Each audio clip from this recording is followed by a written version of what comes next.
আজকে আমরা দশম শ্রেণীর ছায়া প্রকাশনীর দুয়ারি গাঙ্গুলি মাইতির লেখা ভৌতবিজ্ঞান ও পরিবেশ এই বইটার চ্যাপ্টার 2 গ্যাসের আচরণ তার অনুশীলনীতে যে প্রশ্নগুলো আছে তার উত্তরগুলো আলোচনা করব।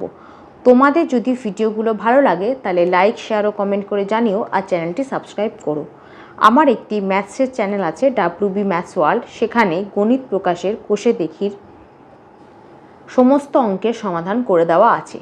তার লিঙ্ক আমি এই ভিডিও ডেসক্রিপশন বক্সে দিয়ে দেবো, আর ওপরের আই বাটনে ক্লিক করো, তোমরা সেই চ্যানেলটি পেয়ে যাবে। প্রথমে বিভাগ ক, বহু বিকল্প ভিত্তিক প্রশ্ন, MCQ মান 1। প্রশ্ন 1, জলের মোলার ভর গ্রাম পার মোল এককে। সেটা হচ্ছে অপশান বি 18 গ্রাম পার মোল। 2, 5 মোল হাইড্রোজেন গ্যাসের ভর হলো, উত্তর হবে অপশান বি 10 গ্রাম। 3, চার্লস সূত্রের ভি বমানটি লেখচিত্র তাপমাত্রা অক্ষকে কোন তাপমাত্রায় ছেদ করে? সেটা হবে সেলসিয়াস, ডিগ্রি সেলসিয়াস এককে।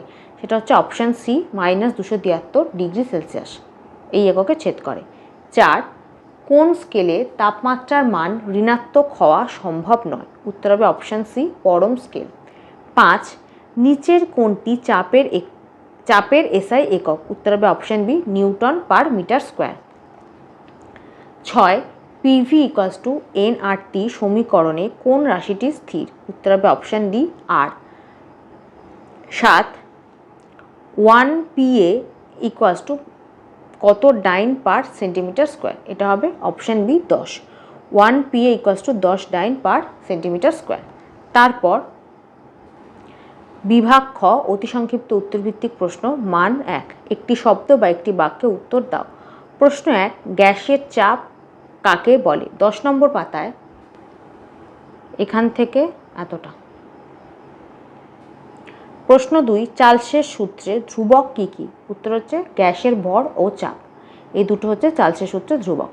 3, পরম শূন্য উষ্ণতা কাকে বলে? 13 নম্বর পাতায় এখান থেকে এতটা।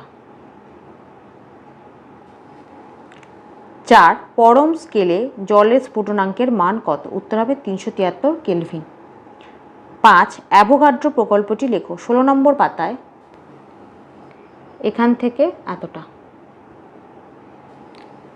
তারপর শূন্যস্থান পূরণ করো। 1, বয়েলের সূত্রে ধ্রুবক হলো গ্যাসের ড্যাশ। উত্তর হবে উষ্ণতা ও ভর।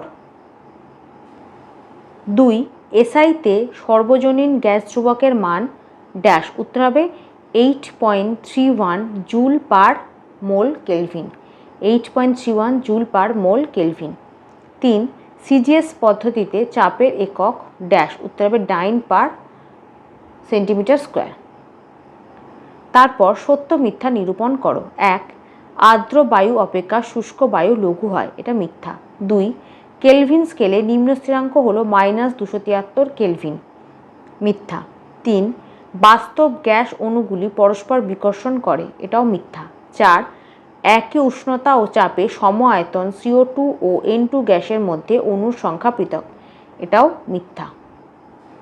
তারপর বিভাগ গ, সংক্ষিপ্ত উত্তরভিত্তিক প্রশ্ন মান 2। প্রশ্ন 1, বয়েলের সূত্রটি লেখো ও ব্যাখ্যা করো।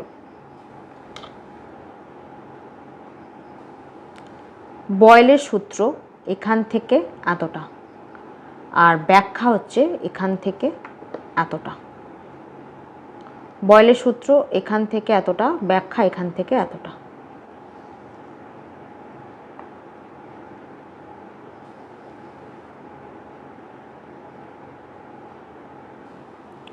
2, বেলুন ফোলানোর সময় বেলুনের চাপ আয়তন উভয়ই বৃদ্ধি পায়, এক্ষেত্রে বয়েলের সূত্র কি লঙ্ঘিত হয়? 12 নম্বর পাতায় এখান থেকে এতটা। 3, চার্লসের সূত্রের সাহায্যে পরম শূন্য উষ্ণতার ধারণা দাও।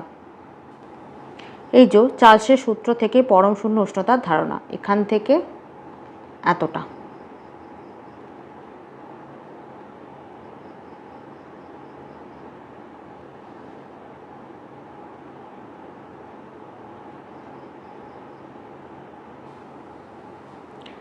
4, শুষ্ক বায়ু অপেক্ষা আর্দ্র বায়ু লঘু কেন তা ব্যাখ্যা করো। 16 নম্বর পাতায় এখান থেকে এতটা লেখার পর 17 নম্বর পাতায়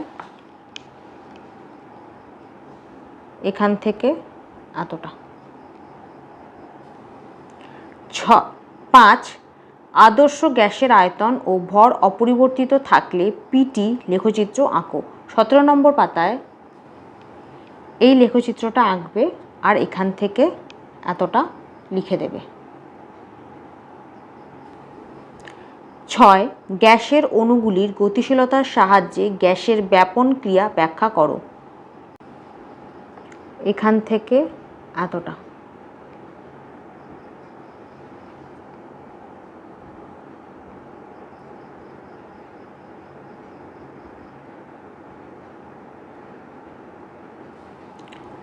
7 গ্যাসের অণুগুলির বেগের ও গ্যাসের চাপের ওপর উষ্ণতার প্রভাব আলোচনা করো। 19 নম্বর পাতায় এখান থেকে এতটা। তারপর বিভাগ ঘ দীর্ঘ উত্তরভিত্তিক প্রশ্ন মান 3। প্রশ্ন 1 বয়েল ও চার্লসের সমন্বয় রূপটি প্রতিষ্ঠা করো। 14 নম্বর পাতায় এখান থেকে এতটা লেখার পর 15 নম্বর পাতায় এখান থেকে এতটা।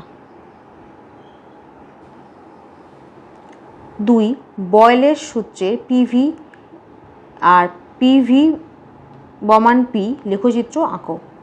12 নম্বর পাতায় এই দুটো লেখচিত্র আঁকবে আর এখান থেকে এতটা লিখে দেবে।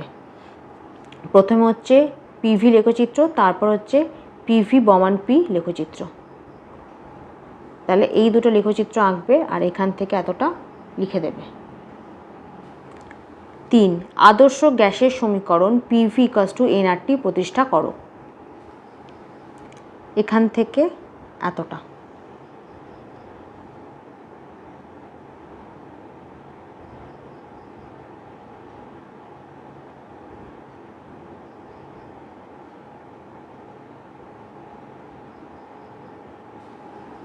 4 আদর্শ আচরণ থেকে বাস্তব গ্যাসগুলির বিচ্যুতি সংক্ষেপে আলোচনা করো।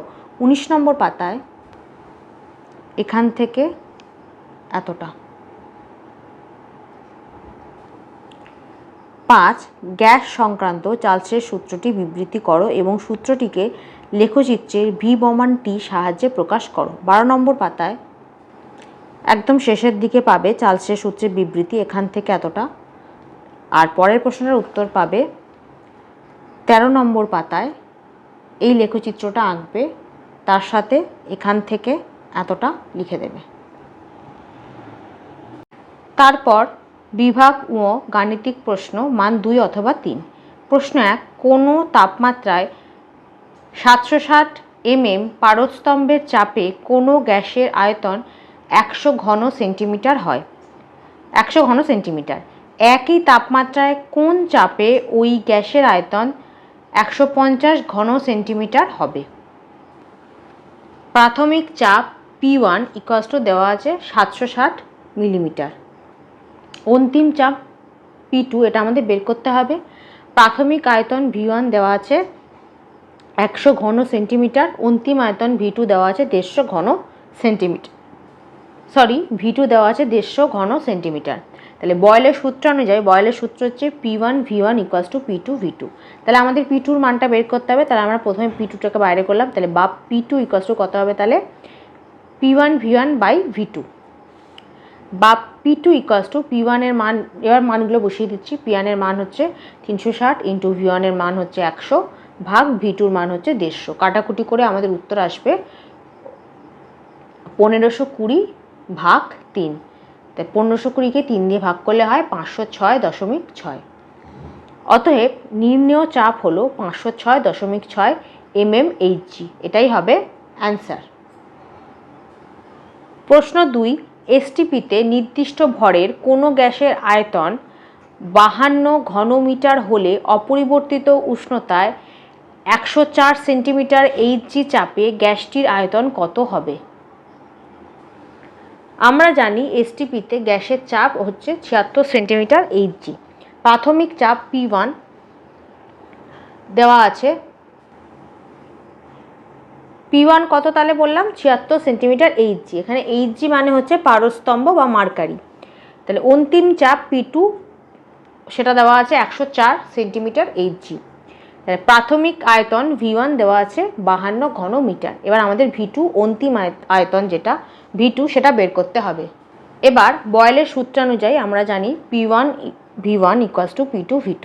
তাহলে এখানে আমাদের V2 এর মানটা বের করতে হবে। তাহলে বা V2 ইকুয়ালস টু তাহলে কত হবে P1 V1 ভাগ P2 বা V2 ইকুয়ালস টু, তাহলে এবার মানগুলো বসিয়ে নেবো। P1 এর মান হচ্ছে 76 ইন্টু V1 এর মান হচ্ছে 52 আর P2 এর মান হচ্ছে 104। এখান থেকে কাটাকুটি করে আমাদের উত্তর আসবে 38। তাহলে বা V2 ইকুয়ালস টু 38 ঘন মিটার। তাহলে অতএব নির্ণেয় আয়তন হবে 38 ঘন মিটার। এটাই হচ্ছে অ্যান্সার। 3 4 অ্যাটমসফিয়ার চাপে ও 300 কেলভিন উষ্ণতায় 8 গ্রাম H2 গ্যাসের, যেখানে H ইকুয়ালস টু 1, আয়তন কত হবে? এখানে আর এর মানটা বলে দেওয়া আছে। চাপ P দেওয়া আছে 4 atm, আয়তন V এর মানটা আমাদের বের করতে হবে। এখানে T হচ্ছে 300 কেলভিন, যেটা হচ্ছে উষ্ণতা। তাহলে হাইড্রোজেনের গ্রামাণবিক ভর হচ্ছে 2 গ্রাম। তাহলে অতএব 2 গ্রাম হাইড্রোজেন ইকুয়ালস টু হচ্ছে 1 মোল। তাহলে 1 গ্রাম হাইড্রোজেন কি হবে? হাফ মোল। অতএব 8 গ্রাম হাইড্রোজেন আমাদের দিয়েছে। তাহলে 8 গ্রাম হাইড্রোজেন ইকুয়ালস টু হচ্ছে হাফ ইন্টু 8, তার মানে হচ্ছে 4 মোল। তাহলে অতএব মোল সংখ্যা যেটা হচ্ছে N, সেটা হচ্ছে আমরা পেলাম 4। এবার অতএব আদর্শ গ্যাস সমীকরণ থেকে পাই, আদর্শ গ্যাস সমীকরণ হচ্ছে PV ইকুয়ালস টু nRT। এটা কিন্তু বইতে দেওয়া আছে। তাহলে বা এবার V এর মানটা আমাদের বের করতে হবে, যেটা হচ্ছে আয়তন ইকুয়ালস টু, তাহলে V ইকুয়ালস টু কী হবে? nRT by P। তাহলে বা V ইকুয়ালস টু, এবার মানগুলো বসিয়ে দেবো। N ইকুয়ালস টু 4 বের করেছি, আর এর মানটা দেওয়া আছে প্রশ্নে 0.082 ইন্টু T আগেই লিখেছি 300 আর P এর মান দেওয়া আগেই লিখেছি 4। তাহলে বা V ইকুয়ালস টু তাহলে কত হবে? 4 4 কেটে গেল, এখানে 82 ভাগ 1000, পয়েন্টটা তুলে দিলাম, তাহলে নিচে চলে এলো 1000 ইন্টু 300। এখানে কাটাকুটি করে আমাদের উত্তর আসছে 24.6। তাহলে বা V ইকুয়ালস টু হচ্ছে 24.6। তাহলে উত্তর আমরা কি লিখব? অতএব 8 গ্রাম হাইড্রোজেনের আয়তন হবে 24.6 লিটার। এটাই হচ্ছে অ্যান্সার।